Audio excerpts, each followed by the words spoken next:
मैं सिर्फ आपकी पत्नी नहीं किसी की बेटी भी हूँ और मुझे आज एक बेटी होने का फर्ज पूरा करने से कोई नहीं रोक सकता।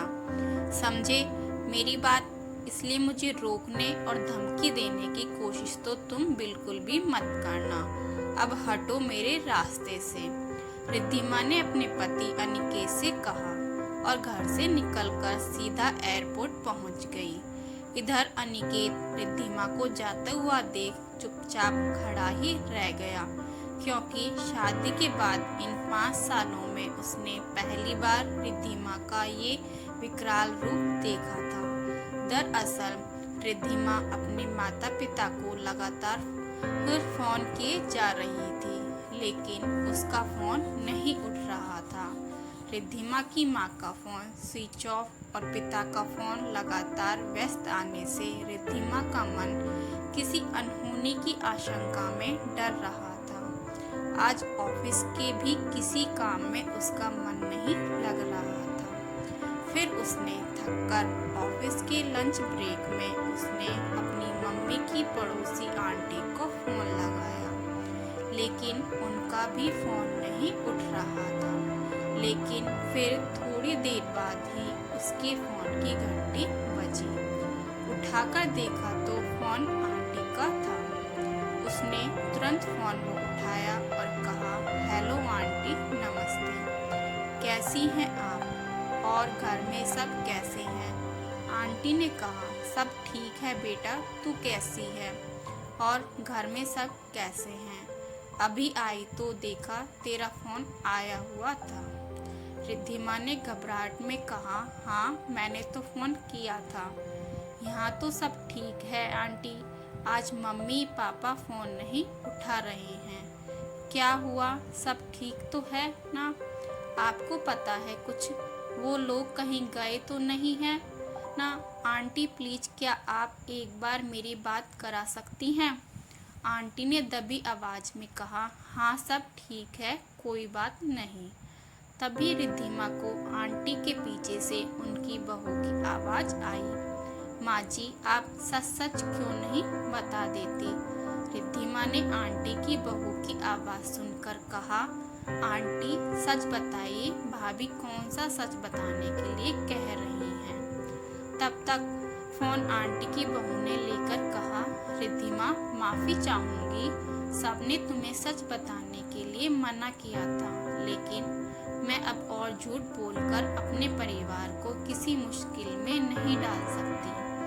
दरअसल कल तुम्हारे घर में रात को कुछ चोर घुस आए थे, जिन्होंने तुम्हारी माँ को सिर में डंडे से वार किया और उनको चोट आ गई है। अंकल जी पुलिस स्टेशन गए थे चोरों के खिलाफ शिकायत दर्ज कराने। कल रात से सब परेशान हैं। आज भी अंकल अस्पताल और पुलिस स्टेशन के चक्कर लगा रहे हैं। सबने आपको बताने से मना किया, लेकिन मुझसे रहा नहीं गया। आंटी जी की कंडीशन अभी ठीक है, लेकिन अंकल जी अकेले परेशान हो रहे हैं। माना कि हम सब यहाँ हैं, लेकिन कब तक? उन लोगों को देखकर कभी कभी लगता है काश उनके कोई बेटा होता तो वो आज यूं बेसहारों की तरह ना रह रहे होते। बात कड़वी है, पर देखो रिद्धिमा, आखिर तुम उन लोगों की इकलौती संतान हो, तो अब तुम्हारा फर्ज बनता है कि तुम उन लोगों की देखभाल करो। अब बुढ़ापे में उन्हें सेवा और सुरक्षा की जरूरत है। रिद्धिमा की आंखों में आंसू भर गए। उसने कहा, क्या भाभी कैसी बातें कर रही हैं? वो मेरी माँ पापा हैं, उनकी बेटी अभी जिंदा है, वो कभी बेसहारा नहीं हो सकते। मैं ही उनकी बेटी भी हूँ और बेटा भी। मैं आज ही आ रही हूँ शाम तक। रिद्धिमा के कानों में भाभी की बातें शूल की भांति चुभ गई। उसकी आंखों में न जाने क्यों आज अनहोनी की आशंका में आंसू भी बहे जा रहे थे। रिद्धिमा ऑफिस से अर्जेंट छुट्टी लेकर घर के लिए निकल गई। रास्ते में उसके पापा का फोन आया। वो रिद्धिमा को बात करके ऐसा जता रहे थे जैसे सब कुछ सामान्य है।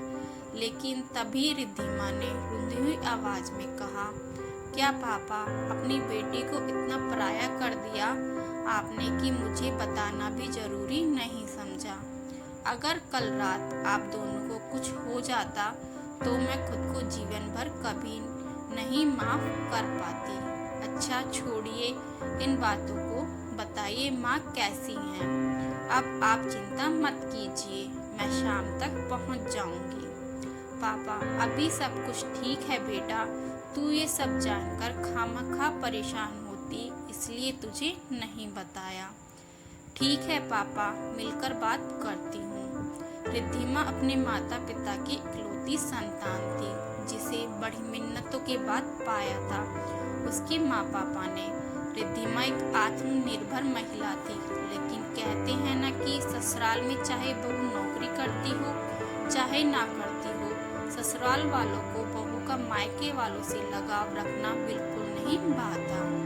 वैसे तो सब कुछ ठीक था रिद्धिमा की ससुराल में, लेकिन जब भी बात मायके जाने की होती तो मायके के नाम से ही उसकी सास गीता जी बखेड़ा खड़ा कर देती, क्योंकि गीता जी को रिद्धिमा का मायके जाना या ज्यादा देर फोन पर बातें करना बिल्कुल भी पसंद नहीं था। ये सिर्फ सास की ही समस्या नहीं थी, रिद्धिमा के पति का भी वही हालत थी। माँ बेटे बिल्कुल एक सी ही भाषा बोलते।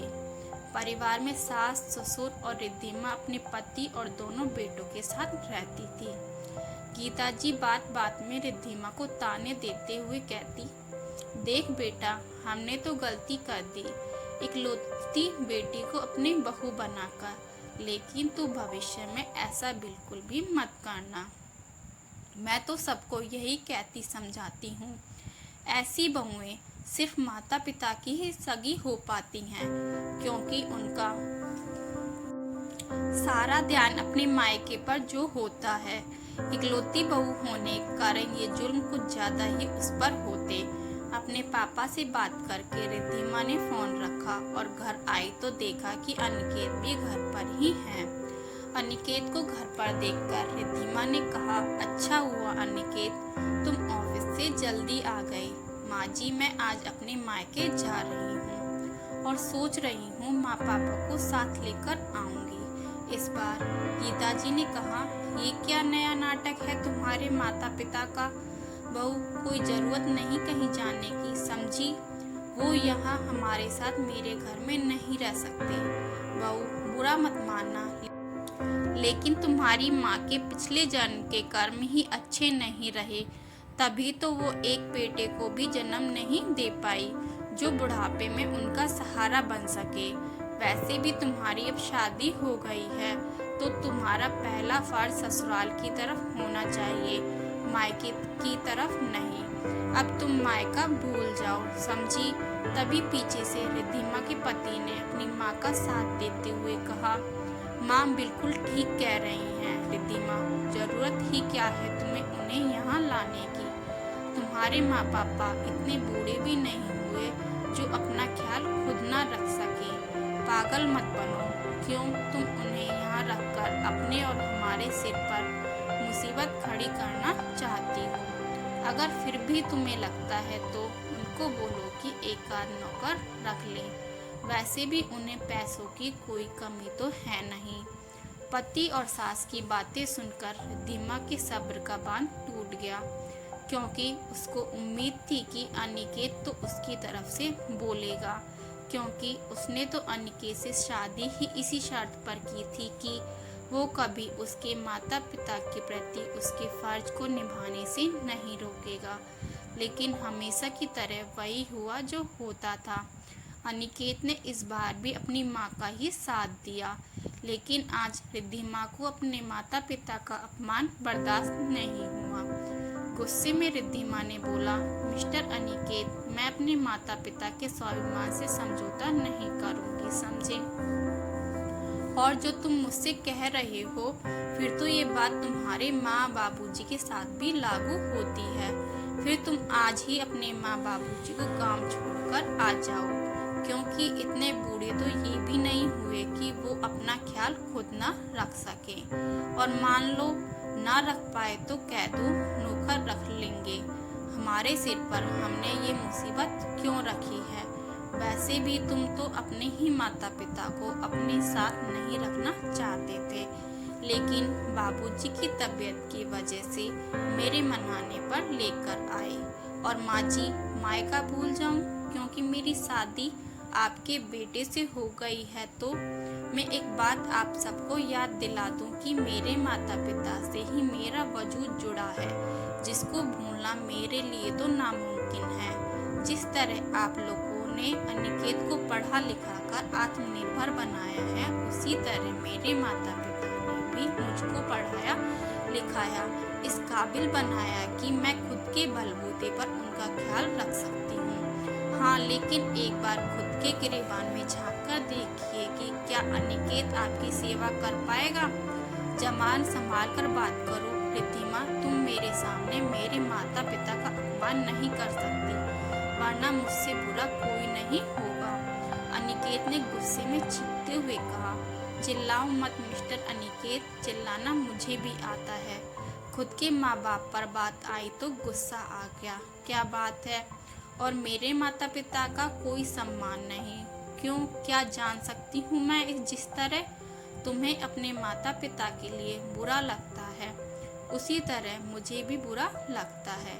और दूसरी बात, ये अभी जो ज्ञान तुमने मुझे दिया ना, फिर कभी किसी को मत देना, वरना लोग तुम्हारे साथ साथ तुम्हारी परवरिश पर भी सवाल खड़े कर देंगे।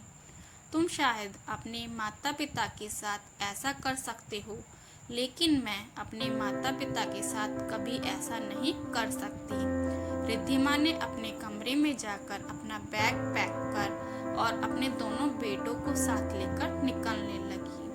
तो सास ने कहा, रिद्धिमा, अगर आज तुमने मेरे घर से बाहर बिना हमारी इजाज़त के कदम निकाला तो फिर इस घर से तुम्हारा कोई रिश्ता नहीं होगा। फिर पड़ी रहना जिंदगी भर अपने मायके, अपने माता पिता की सेवा करती हुई, समझी? और दूसरी बात, तुम्हें जाना है तो तुम जाओ, मेरे पोते तुम्हारे साथ कहीं नहीं जाएंगे। रिद्धिमा ने घर से निकलते हुए गुस्से में कहा, माँ जी, पहली बात कि ये घर आपका नहीं मेरा है, क्योंकि ये घर मैंने अपनी मेहनत की कमाई और अपने पिता के सहयोग से लिया है। विश्वास ना हो तो अपने बेटे से पूछ लीजिए।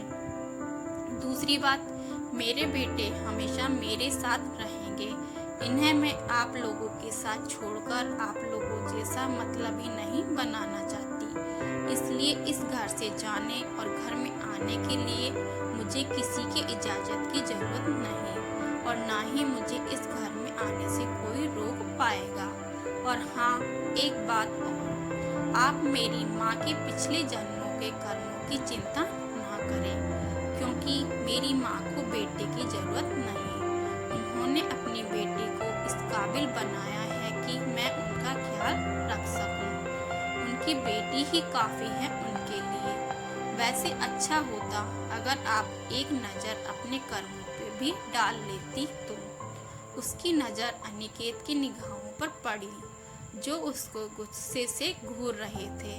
रिद्धिमा ने अपने आंसू पोंछते हुए अनिकेत से कहा, अनिकेत, भूलो मत, भले ही तुम 2 बेटों के बाप हो, तुम्हारे पास बेटियां और बहनें दोनों ही नहीं, इसलिए शायद तुम्हें मेरे और मेरे माता पिता के दर्द का एहसास भी नहीं। लेकिन वक्त सबका आता है, समझे? कहीं ऐसा ना हो जहां आज मेरे माँ पापा खड़े हैं, कल तुम बेटे होने के बावजूद वहीं खड़े रहो। कहकर रिद्धिमा घर से निकलकर अपनी मायके पहुंच गई। रिद्धिमा और बच्चों को देखकर उसके मम्मी पापा बहुत खुश हुए। अगले दिन अनिकेत भी सुबह सुबह वहां पहुंच गया। अनिकेत को देखकर रिद्धिमा को आश्चर्य हुआ कि आखिर ऐसा क्या हुआ जो अनिकेत यहाँ आ गए। अगले दिन रिद्धिमा अपने माँ पापा को अपने साथ ले जाने की जिद करने लगी। तो रिद्धिमा के पापा ने कहा, अनिकेत बेटा, तुम इसको समझाओ कि ये अपनी जिद छोड़ दे, हम दोनों यहाँ ठीक हैं। तब अनिकेत ने कहा, समझना रिद्धिमा को नहीं, बाबूजी आपको है। अगर उस रात भगवान ना करे कोई अनहोनी हो जाती तो, इसलिए जिद छोड़िए और हमारे साथ चलिए। रिद्धिमा और अनिकेत माँ बाबूजी को मनाकर अपने साथ घर ले आए, लेकिन रिद्धिमा ने अपने माता पिता को अपने साथ घर ले जाने की बजाय वहीं उसी बिल्डिंग के दूसरे फ्लैट में लेकर गई। तो अनिकेत ने रिद्धिमा को अकेले में बुलाकर कहा, रिद्धिमा ये सब क्या है? तुम माँ बाबूजी को घर क्यों नहीं ले चल रही?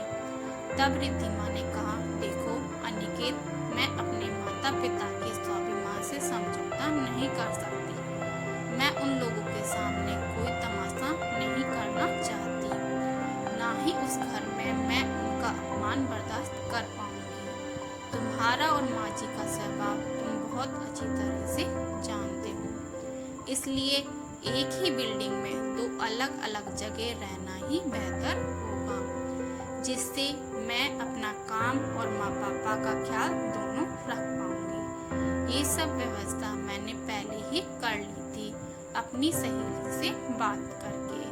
इस तरह माँ पापा भी खुलकर अपने हिसाब से रह पाएंगे, वरना उनको हमारे साथ रहने में संकोच होगा और वो अपने मन की बात भी नहीं कह पाएंगे। खैर, तुम अब घर जाओ, अनिकेत ने सोचते हुए कहा। और तुम, क्या तुम भी यहीं रहोगी?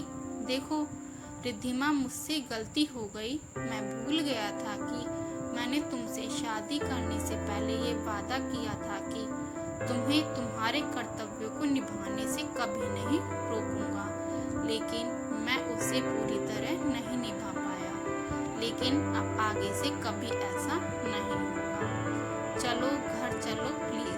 तब रिद्धिमा ने कहा, अनिकेत, तुम्हें अपना वादा याद आ गया, ये अच्छी बात है, लेकिन जैसे कि मैंने पहले भी कहा था, फिर से कह रही हूँ कि मैं सिर्फ तुम्हारी पत्नी ही नहीं, अपने माता पिता की बेटी भी हूँ। इसलिए आज अभी मैं इनके साथ ही रहूँगी, क्योंकि ये जगह और घर दोनों नए हैं।